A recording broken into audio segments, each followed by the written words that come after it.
With the pantry all cleaned out, I'm gonna go over to this giant pile of food and just start picking out things that I know that we are not going to finish. We had a giant tub of protein powder that we had past its expiration date. We also had a couple things that we could consolidate or things that could move to the fridge or other spots in our house. I wanted to make sure that the pantry had only things in it that needed to be in there.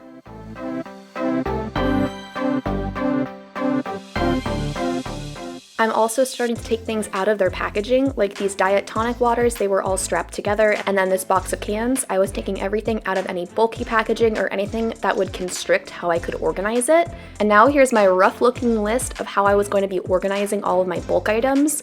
So flour, sugar, oats, all of those good things that I keep in my pop containers. And I picked up this label maker for this project. I had been on the fence about this specific label maker because it doesn't print your labels, it embosses them, so it's like a raised 3D effect, and it's not like a perfectly curated label, it's a little bit rough around the edges, but it was really fun to make these labels. So here I am just typing out and printing all of the labels that I need for this project. That's one big tip I have for you guys. If you're starting a big project like this, make a list of all the labels you need. Don't just try to fly by the edge of your seat. Try to have a plan going into it, and it'll make the project seem a lot less overwhelming. Daytime, goosebumps rise at 9 and settle back down at sunrise. Cut the cord at noon. Now I want to throw a little disclaimer out there, guys. I did not buy all of these pop containers for this video. I have been slowly collecting these over the years. I add 1 or 2 to my collection probably every 6 months as I realize that I really need it. So I wouldn't recommend going out and buying like 15 of these because you think you might need them. A lot of products you might find you're only using for a season of life. You don't really need to have it on hand all the time. And these containers are not cheap. So I would definitely recommend being very thoughtful and intentional when you're buying these because they add up very quickly. So for example, some things that I know over the years I will always have in my pantry are flour, sugar, almond flour, oats, chia seeds, chocolate chips, and cocoa powder. That's just a handful of the items I have. And so I always like to decant them because I do find it is easier to be baking and cooking when they're in these jars instead of in like the original packaging. Please get back early. Head out with champagne and dresses and let's get girly. Tata, no worries. Please get back early. Head out with champagne and dresses and let's get girly.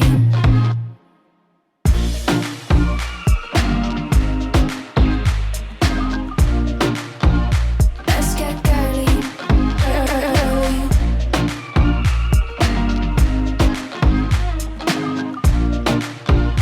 Let's get girly.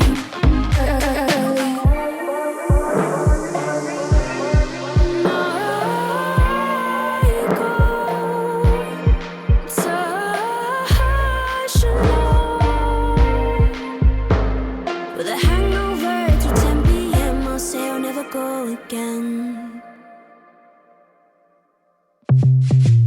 Tut, no worries. Please get back early. Head out with champagne and dresses and let's get girly.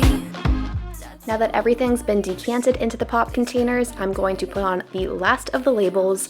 I really enjoyed labeling these guys. I have never labeled things in my pantry before, only my spice jars, but I really like how it makes them look a little more cohesive. It gives the pantry more of a Pinterest look instead of it just being like my typical pantry.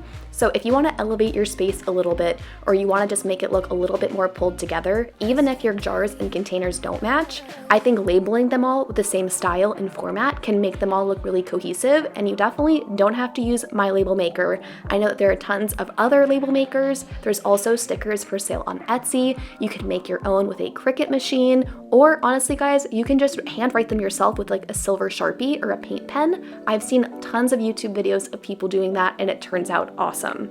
But now that these are done, I do want to start putting things back in the pantry and just playing around. You'll see that I didn't have a clear vision with how I wanted this organized because our pantry is pretty narrow and I don't like to push these pop containers super deep because if I want to pull out the flour, I'd have to pull out like 3 different pop containers before I can reach the flour, and that's just not practical. So you will see me move things around a ton, but I think that's how most organizing projects work. Trial and error, figure out what's best in your space, and it's easiest to do once you put things back into the space.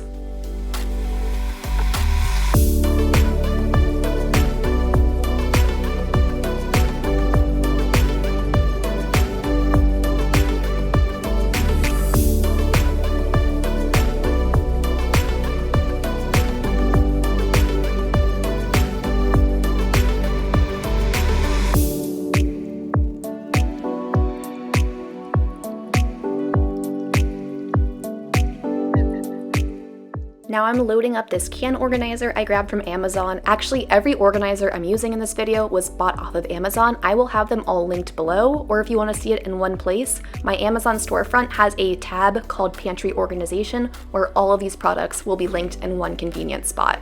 But that can organizer is from there, these big plastic buckets are from there, and now I'm just like playing with the other organizers. I put the pop containers in where I think they should go, and hint hint, things are going to be moving around a lot more. This space has a lot more food on the counter still. It's not going to be finalized for a little bit longer, but I kind of want to see how the other containers work. I'm totally fine if I don't use all the containers I bought. I definitely have other spots in my house to use containers, but I wanted to get a good idea of how many would fit in there and what kind of organization I was going for.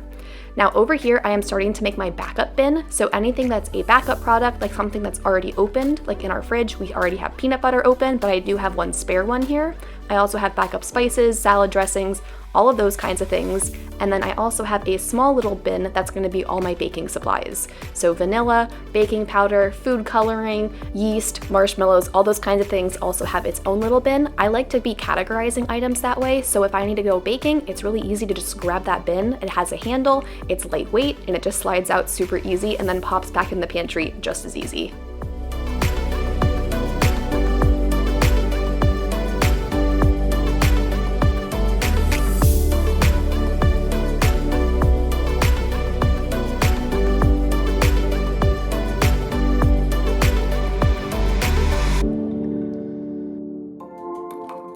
I'm stashing the backup bin at the top of this cabinet. I'm also putting our extra protein powder that hadn't expired and our vegetable oil up there, and that baking bin. It is a pretty full shelf, but because it's so close to the ceiling, you don't really see all of the stuff in it, and I will be putting some pop containers in front of it to kind of hide all the mess.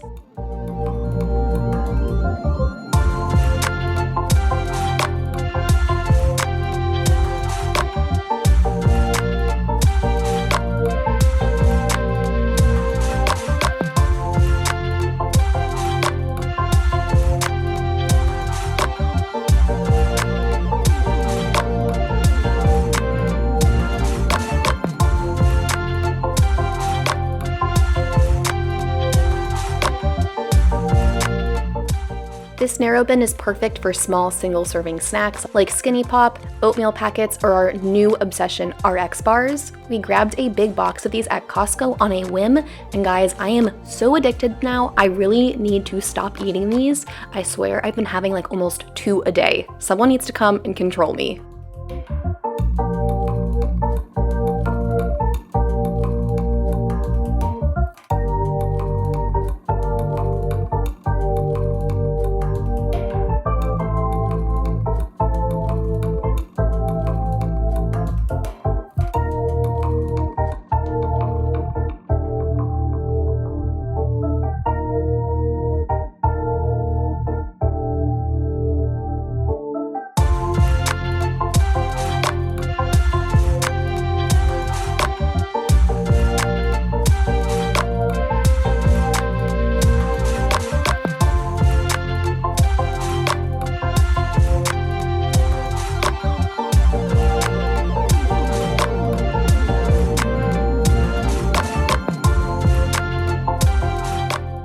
I am so close to finishing organizing the pantry, just a few last minute shifts. There were a couple extra pop containers that just didn't seem like they looked right on the pantry, which definitely is not the important thing when it comes to this, but if I'm spending this much time organizing this pantry, I want to make sure it is a little bit aesthetically pleasing. It just makes me happier to know that it's pretty whenever I open it, and so I finally found a good spot to stash this powder.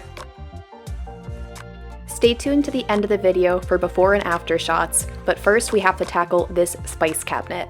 I have all of our spices in here, all of our oils, sprays, and a bunch of random cooking gadgets over here. It's to the left of our stove, so it's a very useful cabinet, and it's great to have all of our spices here, and I like the location of this cabinet, but we just had a little too much stuff in here, so I'm going to be decluttering a bit, reorganizing a bit, and just improving this space. I don't really add any new organization systems to this cabinet, but I do decant a couple products into some oil dispenser jars that you'll see in a little bit. That was probably one of my favorite things I did during this entire video because the olive oil, avocado oil, and balsamic vinegar all match and are labeled, and just wait. Like, if you think my spice jars are super organized, the oils and vinegars are now super organized too. God. Don't stop looking in my eyes. Are you cold? Do you want to sit down? I've been here a million times, so I know my way around. Don't stop looking at me now.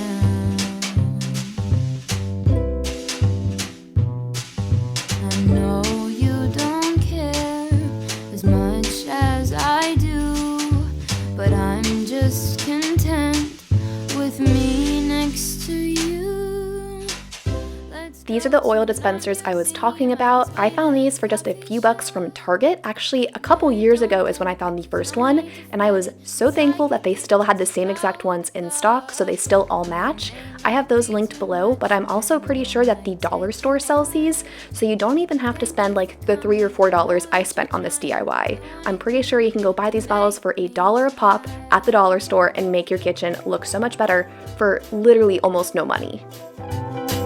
I'll have a cup of tea while you have a latte for both you and me. The caffeine will make sure that you don't fall asleep, 'cause darling, you're sleepy, eyes are closing.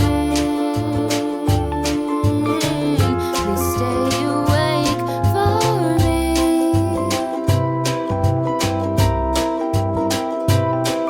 I know you wanna go, but please stay here with me. I could show you things. All of the extra oil will go into that backup bin that I have in the top shelf at the pantry, and now it's time to start reorganizing things. So my spice jars I did a project on a while ago. I will link the video here where I organized these, but the spice jars themselves came from Amazon and the matching labels came off of Etsy. So there's another example of labels you can get. These Etsy ones are super clean cut and super classic looking, but they are a little bit pricier than just buying a regular label maker. So to each their own. I have one new spice that I needed to make a new jar for. It was the white sesame seeds. So I'm decanting this and then adding it to the spice rack.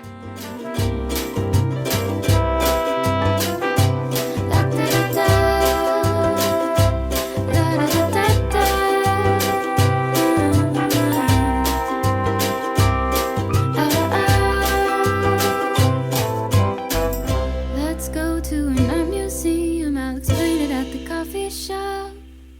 I know you don't get it, but there's no need to fret it. It's like a gift, it's about the thought. Monet might be too much and Van Gogh might take a while. The smaller clear spice rack on the second shelf was already in here, and I keep all of our larger spices or grilling spices there, also our salt and pepper grinders.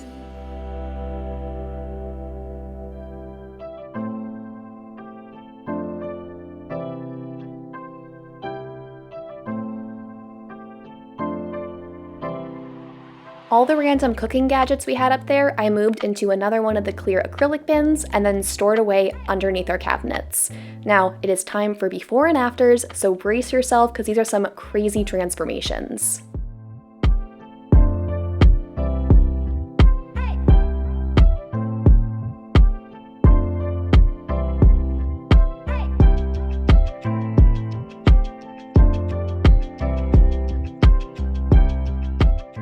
I'm so excited with how successful this project was and how I was able to put most things into a bin. That was my biggest goal with this project, was to have a home for everything, because things can't be out of place if everything has a home. I think we accomplished that in this video, and I want to thank you guys for watching. If you enjoyed this video, make sure you give it a thumbs up and make sure you are subscribed for more videos coming from me later. I will see you guys in the next one. Bye!